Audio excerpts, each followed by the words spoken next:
แล้วว่านะพระเอกว่านะที่ตัดสินใจเองถามว่านางเอกว่า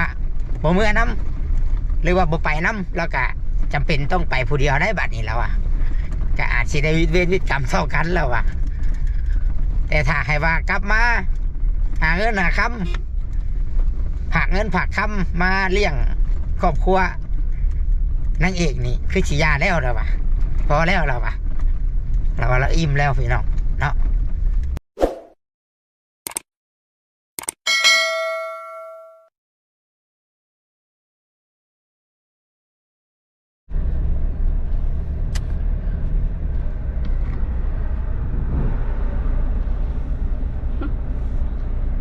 นี่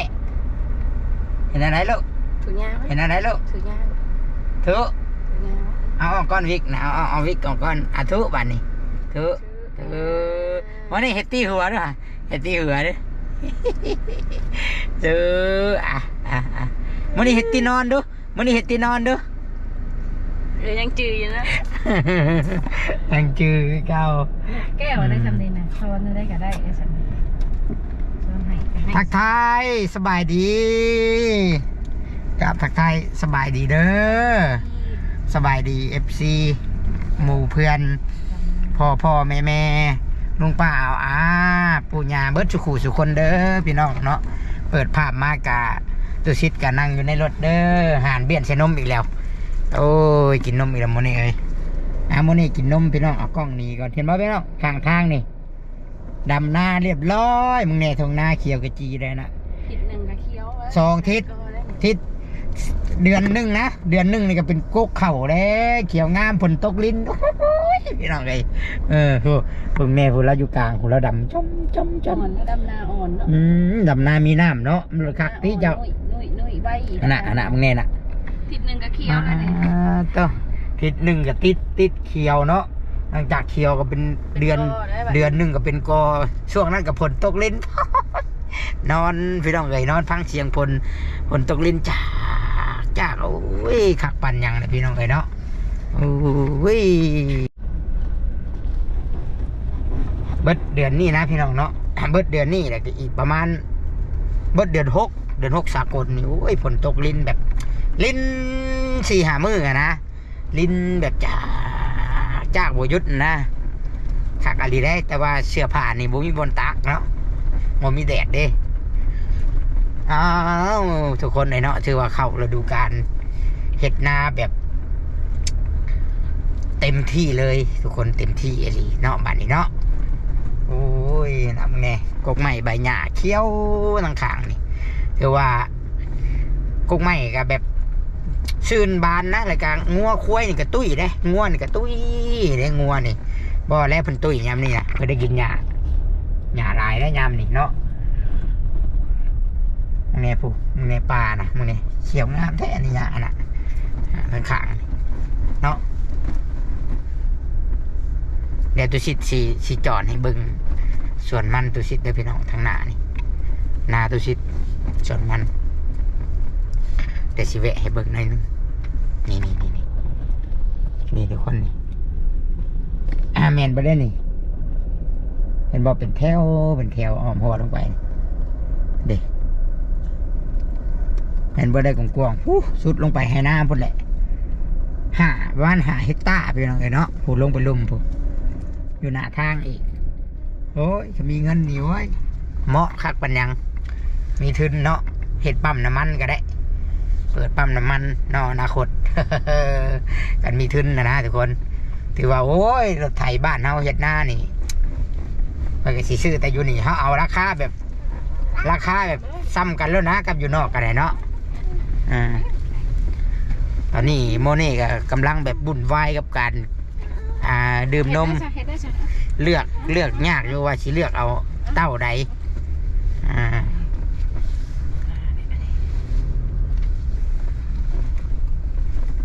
โอ้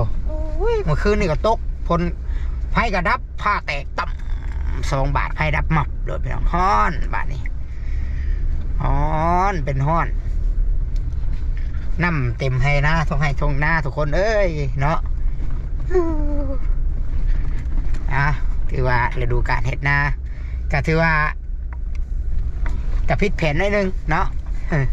พิษแผนหน่อยนึงอย่าไปลองเนาะที่แรกนี่ฮอดย่ำหน้าไปสินี่โอ้ยผู้รักผู้ใหญ่เนาะผู้รักผู้ใหญ่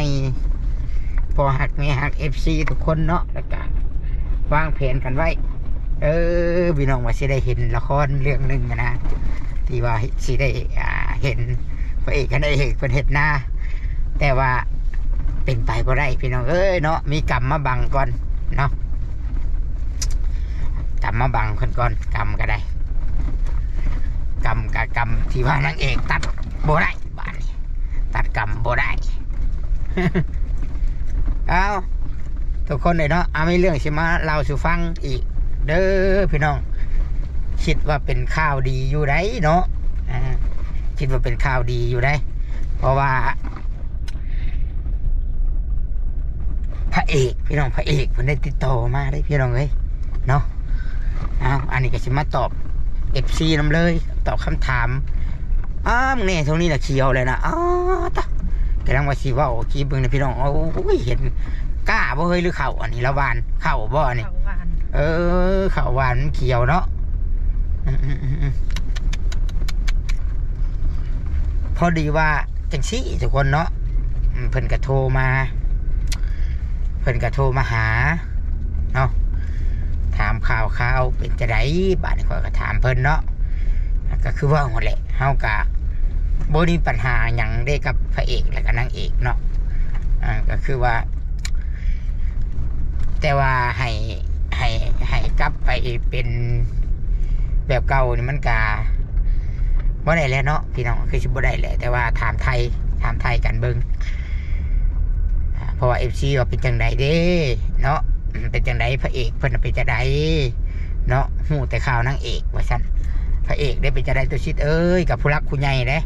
ผู้รักผู้ใหญ่ส่งมาถามอันนี้ก็ได้ก็สิตอบเพิ่นเนาะสิตอบเพิ่นก็คือมื้อนี้พระเอกเพิ่นก็ได้โทรมาได้พี่น้องได้โทรได้ลมกันเนาะถามกันว่าเป็นจังไดพระเอกไปอยู่พุ่นเป็นจังไดเด้เนาะ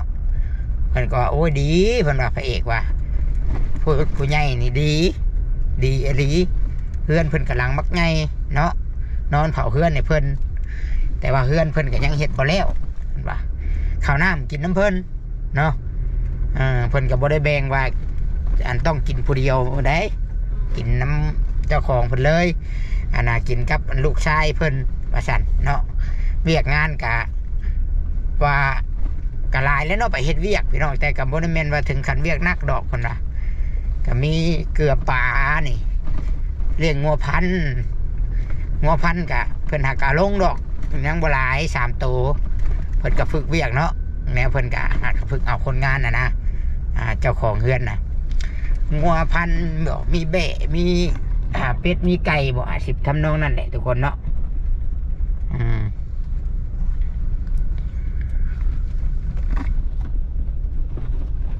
และเพิ่นก็ว่าจังซี่บาทนี่เนาะอันนี้ทางพระเอกได้พระเอกเพิ่นเว้าสุพังหลังจากเพิ่นไปอยู่พุ่นเพิ่นว่าโอ้ยเพิ่นว่าดูสิเพิ่นว่าคือสิบ่ได้กลับไปอยู่พุ่นแล้วเนาะกลับมาอยู่บ้านโคกนะพี่น้องเนาะอันนี้นี่สิเว้าสู่ FC พังเนาะเว้าสู่ทุกคนพังแหละเรื่องราวมันฮอดตอนได้แล้วนะพระเอกก็ได้เว้าว่าโอ้ยตัวสิข่อยนี่ยันบ่ได้กลับเมื่ออยู่แล้วเนาะบ่ได้กลับมาบ้านโคกอีกนะทุกคนเนาะก็คิดว่าสิเฮ็ดเวียกสิอยู่บ่อนเฮ็ดเวียกดนไปเลยสิคอน้ำหัวหน้าเนาะอาจจะอยากเอาเมียไปอยู่น้ำเอานางเอกไปอยู่น้ำทุกคนเนาะเอานางเอกไปอยู่น้ำแหละแล้วก็เราว่าหลังจากที่ว่าเราบริยูพี่นี่หลังจากที่ว่าเราไปเฮ็ดเวียกนี่ความคิดความอ่านก็คิดว่าเป็นคนละคนขึ้นในพี่น้องคิดว่าเราอาจสิกล้าว่านะเนาะเราอาจสิกล้าว่าเราอาจสิโบมีอย่างกดดันเราอาจสิคิดว่าวิดเวรวิดกรรมบอกฉันช้าเนาะพี่น้องเนาะ แล้วก็ว่าสิเก็บเงินเราว่าสิตั้งใจเก็บเงินฝากเงินไปให้ลูกเนาะสิฝากเงินไปให้ลูกแต่ละเดือนเราว่าถ้าว่าผู้ใหญ่เป็นให้เดือน3 ล้าน5ก็สิโฮมเงินไปให้ลูกเลี้ยงลูกนำอยู่บ้านเดือนละล้านเราว่ายังได้เดือนละล้านเดือนละ500,000เนาะเราเพราะว่าคิดว่าแมนเราว่าบัตรเท่าบัตรโอไปกะอาจสิลูกกันแน่เบิ่งแยงลูกกันแน่สิป้าบ่ทิมสิบ่ป้าบ่ทิมเราได้เนาะกะแม่นได้เนาะคือแรกขนาดว่าคือทุกคนได้หู้เรื่องราวแล้วคือเฮาหู้เลยทุกคนเนาะคิดว่าพอคิดว่าพระเอกนี่มือใดมือนึงเนาะถ้าหาเงินบ่ได้ไปบ่เป็นนี่คนบอกได้เลยว่าโอ้ยถือว่าจักจิว่าจะไดเนาะเพราะว่าใช่ทุกคนคิดเอาเนาะจักสิเป็นจังใดและจักสิได้อยู่แจใดมาต่ออีกเนาะมาเล่าสุพังอีกเรื่องอันพระเอกเพิ่นว่าจังใดอีกเพิ่นว่ากะสิตั้งใจหาเงินได้สิบ่ได้เมื่อดอกบาทนี่เพิ่นว่าเราสิบ่ได้กลับพระเอกอาจสิบ่ได้กลับเมื่อกลับมาบ้านนางเอกถ้ากลับมากะคิดว่าสิกลับมาเอาเสื้อผ้าเพื่อไปทำงานต่ออีกกลับมาเอาเสื้อผ้าไปทำงานหาเงิน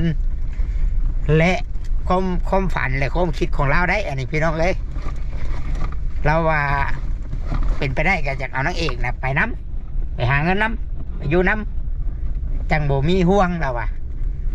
แต่ว่าอาจจะชวนเอานางเอกเนาะขันนางเอกสิไปเราว่าและพี่น้องถ้านางเอกโบไปน้ำเนาะก็ถือว่าเวียนกรรมต่อกันแล้ววะพระเอกว่าซี่ได้บาทนี้ได้พระเอกว่าซี่ได้พี่น้องเอ้ยพระเอกว่าจังซี่และถ้าว่านางเอกไปน้ำบาทนี้กาเมนสีผ้านางเอกเมื่ออยู่บ้านพระเอกเลยเมื่อหาอยู่พุ่นเลยหาเงินนะครับอยู่พุ่นเลยที่ผ่านมากะย้อนว่าขึ้นน้ำนางเอกแล้วอะที่กลับไปกลับมาลบไปลบมาก็ย้อนว่าคนหนึ่งนางเอกขึ้นหนึ่งก็นางเอกขึ้นนั่นหนึ่งวันนี้แล้วก็สิขึ้นเองแล้วว่าสิเป็นรักเองแล้วว่านะพระเอกว่านะที่ตัดสินใจเองถ้าว่านางเอกว่าบ่เมื่อน้ำหรือว่าบ่ไปน้ำแล้วก็จำเป็นต้องไปผู้เดียวได้บัดนี้แล้วอะก็อาจสิได้เวรกรรมเท่ากันแล้วอะแต่ถ้าให้ว่ากลับมาหาเงินหาคำผักเงินผักคำมาเลี้ยงครอบครัวนางเอกนี่คือฉียาแล้วเราปะพอแล้วเราปะเราอิ่มแล้วพี่น้องเนาะเราก็อาจสิกล้าว่าย้อนว่าเราก็ไปวิทย์แล้วเราคิดว่าฉันไปจังเนาะมานี่ขึ้นอยู่กับนางเอกเพิ่นบาทนี่นะขึ้นอยู่กับนางเอกเพิ่นนางเอกเพิ่นสิเป็นจะไรบาทนี่เพราะว่าเราเป็นรักให้ตัวเองเลยเด้เนาะแล้วก็ไปแต่เล่าได้บาทนี่เราว่าจังซี่ได้ทุกคนเลยยันใจออกเลยเนาะยันใจไปแล้วใจบ่อยู่เลยแหละเห็นเราเห็นเบิดเลยเราเห็นอีกแล้วดิเราเห็นเบิดเลยเรากะที่แรกว่าเราอาจจะคิดว่าพระเอกนี่อาจจะคิดว่าหักนางเอกอีตัวนางเอกบ่ปกตินี่พระเอกอาจจะหักได้อยู่เนาะในความคิดนะแต่ว่าอันนี้ครอบครัวนางเอกแบบว่าพระเอกมาหู้ว่าเป็นเด็กที่พระเอกก็เลยนั่นแหละคือว่าอันแหละเนาะคิดว่าพระเอกนี่ใจออกแหละนะพี่น้องเนาะก็ดีใจน้ำพระเอกเพื่อนเนาะมีเวียกมีงานเห็ดเลยทุกคนดีใจน้ำพระเอกเพื่อนหลายๆเนาะก็หวังว่าเพื่อนสีขึ้นเองได้ในทุกสิ่งทุกอย่างต่างๆถ้าหากว่าพระเอกอยากมีอนาคตเนาะอยากมีอนาคตอยาก ได้ดีสิ่งที่สำคัญข่อยคิดว่าพระเอกควรอย่าลืมลูกเนาะดีที่เราว่าต่อไปนี้เราไปหาเงินเองแล้วก็สิฝากเงินฝากคำให้ลูกใช้แต่ละเดือนเนาะก็ดีเนาะเป็นความคิดที่ดีนั่นคือว่าเพราะว่าว่าง่ายๆอันสำหรับพระเอกนี่ถ้าหากว่ากับเมื่อเนาะกับเมื่อบ้านเมืองนี่เขาโอ้ไปนี่คิดว่าลูกเต้าคือเก้าเลี้ยงนะทุกคนเนาะเพราะว่ากับนางเอกอะบ่ได้มีลูกน้ำกันเด้ คันมีลูกน้ำกันแห้งเต็กนักนั่นความFCว่าเลยเนาะคันมีลูกน้ำกันนี่โอ้ยจะคิดว่าจังใดพี่น้องเอ้ยตัวเพิ่นเห็นอย่างไรเพิ่นมาเก็บดูกเนาะเพิ่นมาเก็บดูกคนตายพี่น้องเอ้ยเนาะเพิ่นเผาจุดเพิ่นมาเก็บดูกเนาะนี่แหละที่เป็นข้าวดีหรือว่าข้าวไล่เนาะสำหรับพระเอกหรือว่าสำหรับFC ผู้รักผู้ใหญ่ที่เพิ่นรุ่นที่ว่าเพิ่นยังอยากติดตามเรื่องราวเนาะทุกคนเนาะตุชิดกะมีแต่สิเว้าให้ฟังแบบนี้เด้อทุกคนเด้อแต่ให้ไปสายหนังสายละครเรื่องนี้คือแบบเก่านี่บ่เป็นต่อบ่ได้แล้วเนาะมือนี้นางเอกก็มาอีกทุกคนเนาะ2 ลบตั้งแต่เช้ามือนี้นะมาอีก2 ลบ 2 ห้องข่อยก็ถามมาหยังข่อยถามเนาะว่ามาหยังไปหยังข่อยก็ เพิ่นก็ว่าไอ้สั่งเพิ่นว่าเพิ่นไปดำน้านะบ่าวเพิ่นเพราะว่าข่อยก็เชยอยู่นะข่อยก็เฮ็ดเวียกข่อยหลังจากนั้นกลับมาอีกกลับมาจากหน้านะบ่าวมาว่าถ่ายคลิปข่อยแหน่ถ่ายคลิปเฮาอีกแหน่ว่าซั่นถ่ายอีกแหน่ครอบครัวเฮาก็ให้ถ่ายครอบครัวเฮาบ่ได้หายว่าซั่นนี่ถ่ายอีกแหน่ถึงแม่ถึงน้องว่าซั่นบ่มีไผห้ามข่อยบ่ได้ถ่ายแล้วข่อยก็ต่อไปจังซี่เนาะข่อยก็บ่ได้ถ่ายแล้วว่าซั่นมีแต่ว่า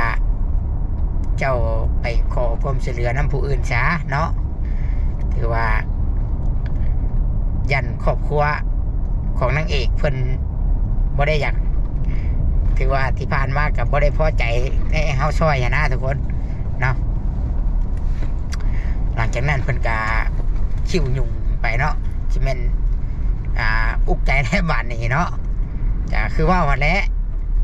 ข่อยก็เว้ามาตลอดว่ายามน้ำบกแหละมันหาปลายากแล้วบ้านนี้พี่น้องเนาะน้ำมันแห้งเลยอาจจำเป็นแล้วจำเป็นผลไปตกทางอื่นเลยกะแห้งแล้งกะเอาตัวรอดเองคือว่าเนี่ยเนาะอันที่ว่ามาขึ้นเนี่ยทุกคนจื้อได้อยู่บ่พี่น้องปีกายนี่ยามนี่รถข่อยคันนี่เงิน น้ำมูกน้ำมันข่อยก็บ่ได้เอาน้ำจะกีบแต่ว่าปีกายนี่น้ำมันยังบ่ได้ขึ้นเลยยามนี่ก็มาขอความช่วยเหลือน้ำข่อยให้ข่อยพาไปซื้อปุ๋ยเนาะซื้อปุ๋ยแซนาแล้วก็ข่อยก็ถ่ายคลิปได้ถึงเงินซื้อปุ๋ยเนาะได้ถึงเงินเฮ็ดนาเงินซื้อเนี่ยอยู่ในกินได้ปีกายนี่ได้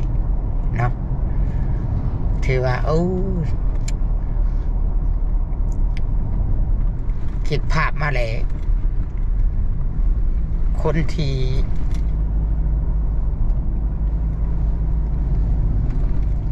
จิตใต้สำนึกบ่คิดอย่างเลยนี่ถือว่านั่นแหละจังว่าบ่เป็นหยังเนาะเฮาทำบุญเฮาก็บ่ได้คิดอย่างหลายดอกเลยครับคิดมันก็มีนะคนแบบว่าที่คิดยังบ่ได้อีหลีบ่หั่นนะแบบว่า เว้าให้คนหักคนแพงเว้าให้มีอนาคตเนาะแต่เฮาเว้าให้คนให้คนชังเฮาคือเว้าได้นะพี่น้องมาขึ้นนะก็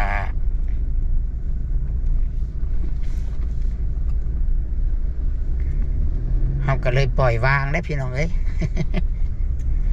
แต่ว่าข่อยคิดว่าอนาคตนี้นางเอกนี่อาจสิป่วงกับไปป่วงหรือว่าเพอนี่อาจสิบ้าคือเก่าได้พี่น้องเนาะย้อนว่ามีคนกดดันเด้เนาะย้อนมีคนกดดันอาชิบอกว่าดอกว่าไผ่เนาะแต่คันว่านางเอกตามพระเอกไปนี่ถ้าพระเอกดีเนาะถ้าพระเอกโบป้าโบทิมนี่คิดว่าได้ดีได้เนาะคิดว่าได้ดีอยู่จักคิดว่าจะได้เนาะพี่น้องเขาเว้ากันลิ้นอันนี้เว้าสู่ทุกคนฟังเด้ออันนี้เด้อเนาะส่วนเรื่องราวมันสิเป็นจะได้กะปล่อยเขาชีวิตเขาเนาะอันนี้อัปเดตสู่ฟังเอาเพื่อนว่าพระเอกโทรมาว่าโอ้คือบริกลับมาแล้วพระเอกว่ายันปล่อยคือปล่อยเอียนลงตุ่มแล้ว ไปวังๆแล้วพระเอกกันเลยเนาะไอ้แล้วเนาะอ้าวพี่น้องเอ้ยสำหรับคลิปนี้แกตุสิทธิ์กับซิเลโคตัวจบคลิปก่อนเด้อพี่น้องเด้อมาฮอดตลาดเชโนแล้วพี่น้องโมนี่กันนอนกินนมนอนแล้วโมนี่กันได้ทุกคนคิดว่าตัวชิดมาอย่างมือนี่ทุกคนเนาะมือนี่นะทุกคนเลยมาซื้อผัดลม ผัดลมที่ว่ามันโบสักมันโบเสียบไฟนะมันเป็นผัดลมมันใส่แบตแบบโทรศัพท์นะเขาสากไว้แบบสิกันไว้ยามไฟดับมันมักดับปริยามนี่ผ้าแตกตั้มเสียบาทนี่ดับโลดข่อยก็งึดคือกันยามมันสดมันอย่างเนาะมันผ่านฟิวผ่านอย่างน้ำมันสดมันกับบุติเนาะคันบ่ดับผัดไฟใหม่ดิระบบความป้องกันของไฟฟ้าเพิ่นเนาะบุติเพิ่นได้แต่ว่านี่แหละเขาก็มีวิธีกันไว้เขาก็ไปซื้อเอาพัดลมที่ว่าสากแบตไว้อีต้นลูกกับเมียนี่แหละขี่ห้อนก็ยังนี่สองแม่ลูกนะข่อยบอกว่าเราข่อยนะเปิดประตูบุงเยี่ยมนอนเซยข่อยเปิดประตูตารางนอนมากันนอนกองกันอยู่3 ตัวจนขโมยหรือว่าคนกายมาเนี่ยมันโอ้ยบึ้มกันแล้วกับบริวารญาติได้พี่น้องเวลาเขาอุ่นใจเนาะเขามีมานี่แบบว่าเป็นหน่วยป้องกันหน่วยกันภัยให้เขาได้แต่ว่าในระยะ20 หรือ30 เมตรนี่มีเสียงย่างมีอย่างมากนี่มันแล่นใส่รถได้มาเนาะถือตัวมันหูคว่ำนี่แห้งคักอุ่นใจอ้าวพ่อแม่พี่น้องเลยเนาะโอเคทุกคนกะสุดท้ายนี้เนาะกะขอบุญขอบคุณขอบใจทุกคนทุกท่านที่เบิ่งคลิปแต่ต้นจนจบขออวยพรให้ทุกคนเนาะมีสุขภาพแข็งแรงมีความสุขหลายๆปราศจากโรคภัยไข้เจ็บเด้อบุญรักษาเทวดาคุ้มครองพี่น้องสาธุบ๊ายบาย